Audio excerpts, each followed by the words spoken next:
Ketika masalah melingkupiku, ku sering mengeluh dan mengeluh selalu. Ku berjalan menurut kehendakku saja. Akhirnya ku temukan jalan yang berliku-liku. Ku sadar aku telah salah melangkah di jalan hidup yang jauh darimu. Padahal engkau selalu menungguku dan mau memberi jalan keluar yang pasti.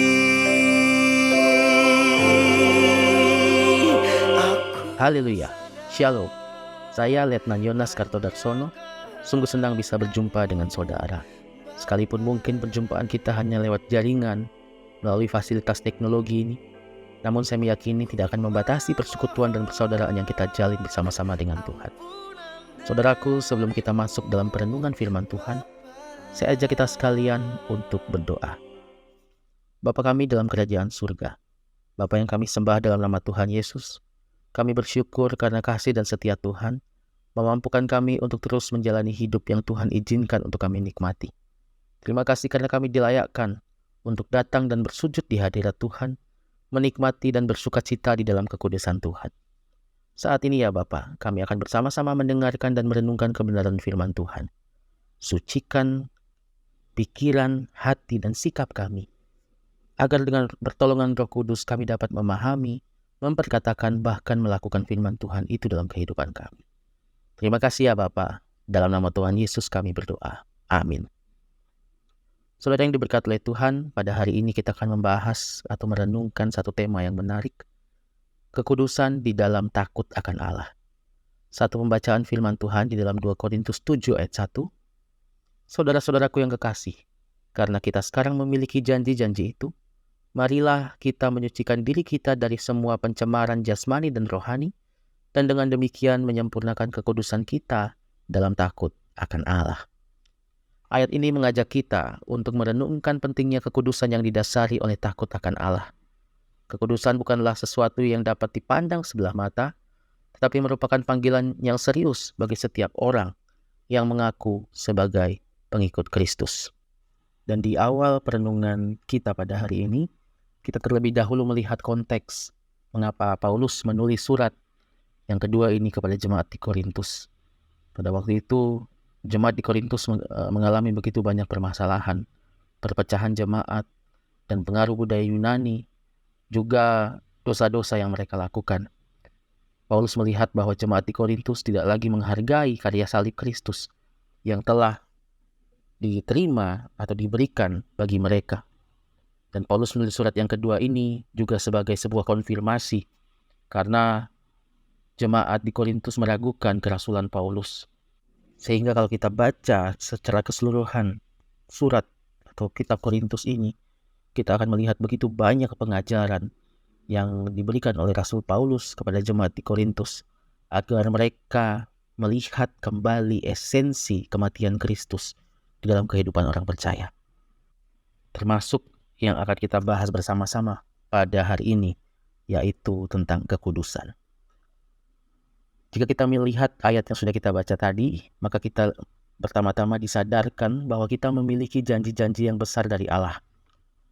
Allah mengasihi kita dan telah memberikan janji-janji itu kepada kita melalui Kristus. Keselamatan, pengampunan dosa, kehidupan kekal, dan berbagai janji lainnya yang merupakan anugerah besar yang diberikan kepada kita sebagai umatnya. Dan juga kalau kita melihat di dalam pasal sebelumnya, pasal 6 ayat yang ke-16, di situ kita mendapati ada janji penyertaan Tuhan jikalau orang-orang percaya mau hidup di dalam kekudusan, mau memisahkan diri dari dunia untuk hidup di dalam kehendak Tuhan.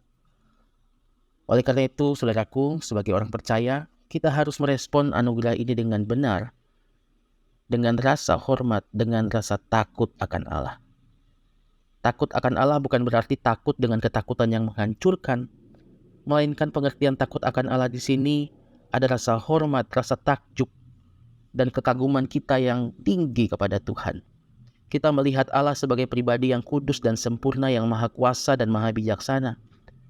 Rasa takut akan Allah membawa kita pada kesadaran akan keterbatasan kita sebagai manusia berdosa dan kebutuhan kita akan pertolongan dan transformasi yang hanya bisa kita temukan di dalam Kristus. Rasa takut akan Allah ini akan membawa kita pada satu kesadaran, saya yang terbatas membutuhkan Allah yang tidak terbatas. Dan sikap takut akan Allah ini menjadi sebuah dasar berpijak orang percaya untuk hidup di dalam kekudusan. Kita tidak bisa hidup dalam kekudusan kalau kita tidak punya rasa hormat dan takut akan Allah. Sehingga saudara-saudara, bisa saya katakan bagi kita semua bahwa kekudusan adalah respons alami dari seseorang yang takut akan Allah. Ketika kita menyadari bahwa Allah itu suci dan kudus, Ia maha kuasa, maka kita akan terpanggil untuk menjauhkan diri dari segala cemar jasmani dan cemar rohani, yaitu dosa-dosa yang nampak dan dosa-dosa yang tidak nampak. Kita dipanggil untuk hidup di dalam kesucian, menghindari perilaku dosa, dan berusaha hidup sesuai dengan standar Tuhan. Jadi saudara-saudara, kekudusan bukanlah sesuatu yang dapat kita capai dengan kekuatan sendiri, tetapi merupakan hasil dari kerja Roh Kudus di dalam kita. Ketika kita hidup dalam takut akan Allah, Roh Kudus bekerja dalam diri kita, maka kita akan memiliki keberanian untuk memberikan diri kita sepenuhnya kepada Tuhan dan mempersembahkan hidup kita sebagai persembahan yang kudus. Hidup kitalah persembahan yang hidup itu. Kita membuka diri untuk diubahkan dan diperbaharui oleh kuasa Tuhan. Hidup yang dikuduskan adalah hasil dari kolaborasi antara kerja Roh Kudus dan ketaatan kita dalam menjalankan kehendak Tuhan. Jadi kekudusan ini akan terlihat dari apa yang keluar lewat hidup kita. Kita tidak bisa berpura-pura untuk hidup kudus. Kekudusan itu bukan sesuatu yang bisa kita buat-buat atau kita sandiwarakan. Karena kekudusan itu bukanlah sebuah naskah drama. Ayat ini mengatakan, sucikanlah dari pencemaran jasmani dan rohani. Rasa hormat dan takut akan Allah harusnya mempengaruhi pola pikir, sikap hati, tutur kata, dan tingkah laku. Saudara-saudara sekalian yang diberkati oleh Tuhan, maka tidaklah bijak bila pada hari Minggu kita datang ke gereja memuji Tuhan, menguatkan orang lain lewat kesaksian kita, menyatakan kebaikan Tuhan, berdoa hingga menangis, mendengarkan firman Tuhan dan mengamininya lewat mulut kita. Namun di hari lain, kita berperilaku 180 derajat berbeda dari apa yang kita lakukan di dalam gereja. Kita menghujat sesama kita, menghina mereka, membenci saudara kita, bersikap kasar di rumah, berperilaku tidak jujur di kantor, di tempat kerja kita. Maka di sini kita belum bisa dikatakan bahwa kita hidup dalam kekudusan. Karena kekudusan itu juga menyangkut sebuah integritas, di mana apa yang ada di dalam hati sesuai dengan apa yang kita lakukan dan kita katakan. Kita mungkin bisa berpura-pura di hadapan orang. Kita bisa berpura-pura baik di hadapan orang lain. Dan di belakang mereka kita bisa memiliki sikap yang berbeda. Tetapi kekudusan bukanlah apa yang dilihat orang. Kekudusan itu adalah apa yang dilihat Tuhan. Dan itu mempengaruhi kehidupan kita. Itu adalah sebuah tanggung jawab yang ingin Tuhan lihat dari diri kita. Lalu dari mana kita bisa memiliki rasa hormat kepada Allah? Saya ingin katakan, kita bisa mendapatkannya dari hubungan yang baik dengan Tuhan. Kalau kita semakin kenal Tuhan, maka kita akan semakin tahu pribadinya, kita akan semakin mengerti kehendaknya, dan kita akan semakin takut akan Dia. Bangun hubungan kita dengan Tuhan lewat doa-doa kita. Pahami maksud dan kehendaknya lewat firman Tuhan yang Ia berikan bagi kita. Sehingga dari jalan itu, saudara-saudara sekalian, rasa hormat dan takut akan Tuhan akan mempengaruhi kita, sehingga kita bisa hidup dalam kekudusan. Saudaraku, renungan ini mengingatkan kita untuk tidak menganggap enteng kekudusan yang diawali oleh takut akan Allah. Kekudusan adalah panggilan dan tanggung jawab kita sebagai orang percaya. Melalui takut akan Allah, hormat akan Tuhan, kita dapat hidup dalam kekudusan, menyucikan dan memisahkan diri kita dari potensi-potensi dosa, dan mempersembahkan hidup kita sebagai persembahan yang hidup dan berkenan kepada Tuhan. Saya berdoa, semoga kita diberikan kekuatan dan kerendahan hati untuk hidup sesuai dengan panggilan ini. Kiranya Tuhan menolong kita dari sekarang sampai selama-lamanya. Amin. Mari kita berdoa. Tuhan Yesus yang baik, terima kasih untuk kebenaran firman Tuhan yang mengajar dan menguatkan kami. Ajar kami setiap saat ya Bapa, agar kami selalu terkoneksi dengan Tuhan, sehingga lewat hubungan yang baik itu, kami akan semakin menghormati Tuhan dan pada akhirnya memberanikan kami untuk hidup dalam pola yang Tuhan kehendaki, yaitu kekudusan hidup. Tuhan, biarlah firman-Mu akan senantiasa menerangi hati kami dengan pertolongan Roh Kudus. Mungkin kami lemah, kami terbatas ya Bapa, namun biarlah pengajaran firman Tuhan akan menjadi peringatan bagi kami agar hidup kami sesuai dengan kehendak Tuhan. Kami bersyukur dan berterima kasih ya Bapa untuk perkenan Tuhan bagi keberadaan platform podcast MySalva ini. Kami bersyukur karena kami boleh menggunakan fasilitas teknologi ini untuk kemuliaan nama Tuhan. Berkati tim multimedia Karos 4 Surabaya yang mengelola podcast ini. Hamba-Mu mohon berkat-Mu pula bagi para pendengar. Kiranya mereka dapat menjalani kehidupan diiringi oleh kebaikan Tuhan di dalam hidup pribadi, keluarga, pekerjaan, pendidikan, usaha dan tugas tanggung jawab yang mereka jalani yang Tuhan percayakan bagi mereka. Terima kasih Tuhan untuk kesempatan kami bisa mengisi hari-hari kami dengan kebenaran firman Tuhan. Kiranya berkat anugerah Tuhan akan menjadi bagian kami dan menyertai kami dari hari ini sampai selama-lamanya. Di dalam nama Tuhan Yesus kami sudah berdoa. Haleluya. Amin.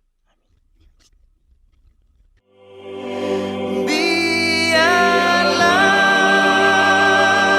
kehendak-Mu yang jadi nyata. Ku mau berjalan menurut kehendak-Mu.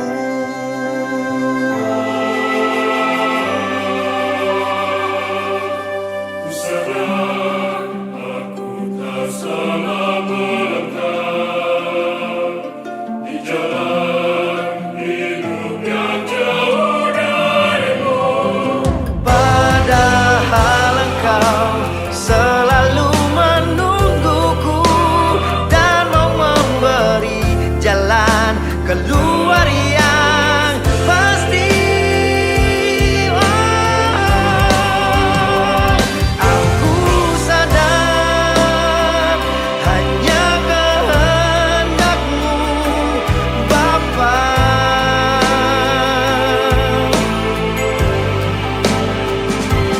Memohon ampunan dari-Mu, Bapa.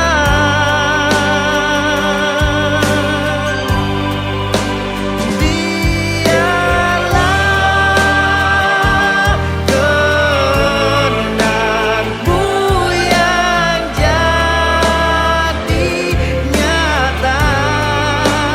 Ku mau berjalan menurut kehendak-Mu.